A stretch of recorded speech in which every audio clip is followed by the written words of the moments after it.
Hi, hello and welcome to DEYA'S kitchen. இன்னைக்கு நம்ம சேனல்ல மட்டன் கறி எப்படி செய்யறது அப்படின்னு தான் பார்க்க போறோம். லாஸ்ட் வீடியோவில் நீங்கள் பார்த்துருப்பீங்க லீஷியஸோட ரிவ்யூ போட்டிருந்தேன். ஸோ அந்த மீட் வச்சு தான் நான் இன்றைக்கி இந்த மட்டன் கறி வந்து செஞ்சுருக்கேன். ரொம்பவே சூப்பராக இருந்தது, ரொம்ப ஈஸியாகவும் இருக்கும், கொஞ்சம் டிஃப்ரெண்ட்டான ஒரு ரெசிபி. வாங்க வீடியோக்குள்ளே போகலாம். நீங்கள் இதுவரை நம்ம சேனல் சப்ஸ்கிரைப் பண்ணலை அப்படின்னா சப்ஸ்கிரைப் பண்ணிவிட்டு பக்கத்தில் உள்ள பெல் ஐக்கான் மறக்காமல் ப்ரெஸ் பண்ணிவிடுங்க. தென் இந்த பேஜை வந்து ஸ்க்ரீன்ஷாட் எடுத்து வச்சுக்கோங்க, ரொம்பவே யூஸ்ஃபுல்லாக இருக்கும். இப்போ வீடியோக்குள்ளே போயிடலாம். ஒரு கடாயில் நான் ஒரு 5 டீஸ்பூன் அளவுக்கு எண்ணெய் சேர்த்துக்கிறேன். எண்ணெய் நல்லா சூடாகட்டும். ஃபர்ஸ்ட் வந்து நம்ம மசாலா வந்து ப்ரிப்பேர் பண்ண போகிறோம். அதுக்கு தான் 3 டீஸ்பூன் அளவுக்கு நல்லா வறுத்த நிலக்கடலை பருப்பு சேர்த்துக்கிறேன். 10லேருந்து 15 சின்ன வெங்காயம் சேர்த்துக்கிறேன். சின்ன வெங்காயம் சேர்த்துக்கோங்க, அதுதான் நல்லா டேஸ்டியாக இருக்கும் இந்த மசாலாவுக்கு. தென் 1 டீஸ்பூன் சோம்பு, 1 டீஸ்பூன் ஜீரகம், 1 டீஸ்பூன் மிளகு, தேங்காய் வந்து துருவினது எடுத்திருக்கேன். அது 5 டீஸ்பூன் அளவுக்கு வரும், அந்த அளவுக்கு தேங்காய் வந்து எடுத்து சேர்த்துருக்கேன். கூடவே கொஞ்சம் கருவேப்பிலை சேர்த்துட்டு இது எல்லாத்தையும் நல்லா வறுத்துக்கிறேன்.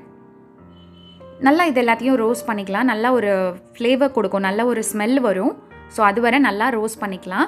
நல்லா ஆற வச்சுடுங்க. ஆற வச்சதுக்கப்புறமா மிக்சர் ஜாரில் போட்டு நல்லா பேஸ்ட் பண்ணிக்கோங்க. கொஞ்சமாக தண்ணி சேர்த்துக்கோங்க. இது ஒரு ஓரமாக இருக்கட்டும். இப்போது குக்கர் எடுத்திருக்கேன். அதில் வந்து ஒரு 5 டீஸ்பூன் அளவுக்கு எண்ணெய் சேர்த்துக்கிறேன். எண்ணெய் வந்து நல்லா சூடானதுக்கு அப்புறமா பெரிய வெங்காயம் 1 வந்து சின்ன சின்னதாக வெட்டி சேர்த்துருக்கேன். அதை நல்லா வதக்கிக்கலாம். இப்போ 1 டீஸ்பூன் அளவுக்கு இஞ்சி பூண்டு விழுது சேர்த்துக்கலாம். அது பச்சை வாசனை போகிற அளவுக்கு நல்லா வதக்கிக்கலாம். 2 பழுத்து தக்காளி எடுத்து சின்ன சின்னதாக வெட்டி சேர்த்துக்கிட்டேன். இதையும் நல்லா வதக்கி விட்டுக்கலாம். தேவையான அளவு உப்பு சேர்த்துக்கோங்க. எப்போதுமே நம்ம தக்காளி ஆட் பண்ணதுக்கு அப்புறமா உப்பையும் ஆட் பண்ணிவிட்டு இந்த மாதிரி வதக்கி விட்டுட்டு கொஞ்சம் நேரம் மூடி போட்டு வச்சுட்டிங்க அப்படின்னா நல்லா தக்காளி வந்து மஷி ஆகிடும். ஸோ ரொம்பவே ஈஸியாக இருக்கும், நல்லா ஜூஸியாகவும் இருக்கும் தக்காளி. இப்போ வந்து 1 டீஸ்பூன் மஞ்சள் தூள், 2 டீஸ்பூன் மிளகாய் தூள், 3 டீஸ்பூன் மல்லித்தூள் சேர்த்துக்கிறேன். ஸோ இது எல்லாத்தையும் நல்லா மிக்ஸ் பண்ணி விட்டுடலாம். அந்த பச்சை வாசனை போகிற அளவுக்கு நல்லா மிக்ஸ் பண்ணி விட்டுடலாம். லைட்டாக தண்ணி சேர்த்துட்டு நல்லா கலந்து விட்டுருங்க. ஒரு 2 நிமிஷம் போல் இது வந்துட்டு நல்லா கொதிக்கட்டும். எண்ணெய்லாம் இப்போ பிரிஞ்சு வந்துருச்சு பாருங்கள். இந்த டைமில் வந்து நான் 1/2 kg மட்டன் வந்து சேர்த்துக்கிறேன். ஆல்ரெடி நல்லா வாஷ் பண்ணி எடுத்து வச்சுருக்கேன். ஸோ அந்த மட்டன் வந்து 1/2 kg இருக்கும். ஸோ அதை நான் சேர்த்துக்கிறேன். ஒரு 2 நிமிஷம் வந்து இதை நல்லா குக் பண்ணிவிடுங்க. அதுக்கப்புறமா வந்து நம்ம அரைச்சி வச்ச மசாலாவை வந்து சேர்த்துக்க போகிறோம். இந்த மசாலாவெல்லாம் சேர்த்துட்டு 1 டீஸ்பூன் அளவுக்கு கரம் மசாலா சேர்த்துக்கோங்க. இப்போ இதுக்கு தேவையான அளவு தண்ணி கலந்து ஆட் பண்ணிக்கலாம்.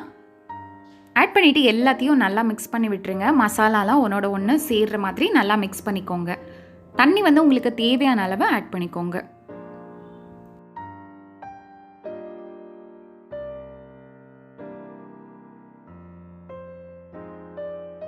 இப்போ இதெல்லாம் ஆட் பண்ணதுக்கு அப்புறமா உப்பு வந்து செக் பண்ணிக்கோங்க. உப்பு மட்டும் இல்லை, காரம் எல்லாமே செக் பண்ணிக்கோங்க.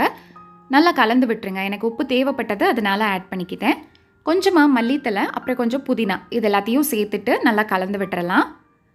தேவையான அளவு தண்ணி, உப்பு, காரம் எல்லாமே கரெக்டாக செக் பண்ணிவிட்டு இப்போ இதை 3 நிமிஷம் நல்லா கொதிக்க விட போகிறோம். ஓப்பன் பண்ணி நல்லா கொதிச்சிருச்சு. இப்போ 3 நிமிஷத்துக்கு அப்புறமா குக்கர் மூடி போட்டு நான் விசில் போட்டு ஒரு 5 விசில் வந்து லோ ஃப்ளேமில் வைக்க போகிறேன். நார்மலாக கடையில் வாங்குகிற மட்டன் வந்துட்டு 6 விசில் நான் எப்போதும் வைப்பேன். அப்போ தான் நல்லா சாஃப்டாக குக் ஆகும். இது லீஷியஸ் மட்டன், ஸோ அதனால் 5 விசில் தான் விட்டேன். 5 விசிலே வந்துட்டு ரொம்பவே சாஃப்டாக குக் ஆகி வந்துருச்சு. அதுவும் ரொம்பவே லோ ஃப்ளேமில் வச்சு தான் நான் இன்றைக்கி குக்கர் குக் பண்ணியிருக்கேன். வெறும் 5 விசில்லாம் ஆஃப் பண்ணிட்டேன்.